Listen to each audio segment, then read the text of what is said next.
It's a year to go to the day until the referendum, and the polls suggest you've still got a mountain to climb. A YouGov poll in the Times puts yes on 32%, no on 52%, and 15% don't know. Even if you convince the don't knows, you lose.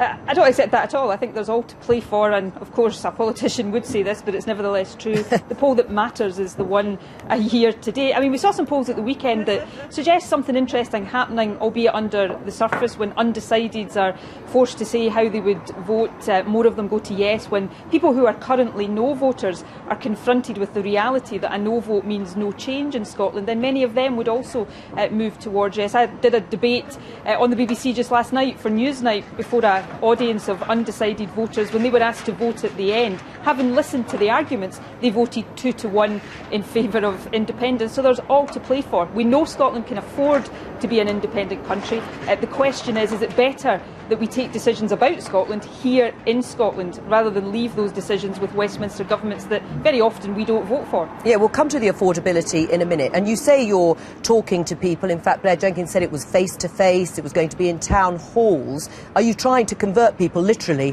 one by one? Well, I think this will be a community-based campaign over the next year. Clearly there'll be a lot of debate in the media, but it will be a campaign that's conducted on the doorsteps, in the workplaces, in the communities across Scotland. I spoke at a meeting in Ayrshire just over a week ago, more than 200 people in a community hall in Ayrshire. There's a real appetite for information, there's a real interest and engagement, and I think that will increase as we get closer to the referendum. So I'm feeling very optimistic, I'm feeling very confident. When I listened to the clip from Michael Moore, they were not asking people to choose an identity. We're asking people, where are decisions best taken for Scotland? Is it here in Scotland, where we've demonstrated when we have power in the Scottish Parliament we can take better decisions, or are we better to leave them with Westminster governments that often we don't vote for? You know, when a young person grows up and gets a job and earns their own income, sets up their own home, they're not turning their back on their family, they're taking responsibility for their own future. Okay. I'm the granddaughter of an Englishwoman. I love England, but I don't want decisions taken in Westminster by Tory governments. Well, as you say, it's about the money. It does look now as if the evidence is going to come down to, will you be better off or not?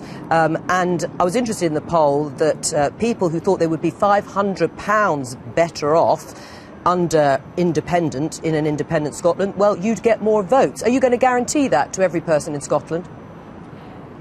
Scotland will be better off as an independent country because we'll have access to the wealth we already generate. So you can guarantee that, can you? Single one of the Scotland will be better off at the starting point of independence, and like every other country we then earn our way to more prosperity because we have our hands on the levers of economic growth to get our economy growing faster and create jobs. But the point I was going to make is, in each and every one of the past 30 years we've generated more tax per head than the case across the UK. We're one of the wealthiest countries in the world. We've got a massive asset in oil and gas that is a bonus, not the basis of our economy. So we can afford to be independent. The question is, are we going to take the powers to allow us to access our own wealth, to create the kind of country, the more prosperous, the more socially just country that we want Scotland to be? But the problem is, voters just aren't convinced. Whatever you say about the polls, they're not convinced, and maybe it's because of evidence from the National Institute, the National Institute of Economic and Social Research say it's likely that Scotland would face increased borrowing costs in an independent nation.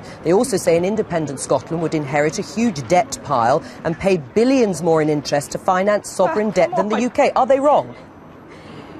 Well, we'd inherit a share of the UK's debt because the UK is massively in debt. You know, the UK's massive debt is not an argument against independence, it's an argument for. We'd inherit a portion of liabilities as we would inherit a portion of assets. But whether you calculate that share of debt on a per capita basis or on a historic basis, then the fact is that Scotland's share of debt would be a lower proportion of our GDP, our national wealth, than the UK's is of its national wealth. Scotland's public finances are actually in much better shape than the UK's. That's why we've got a strong foundation to build on, and if we have the powers of independence, then we can grow the economy faster, we can create jobs, we can create the wealth that we need to fund the public services and the kind of society we want. Just very, very briefly, if you lose the referendum, will that settle it for a generation?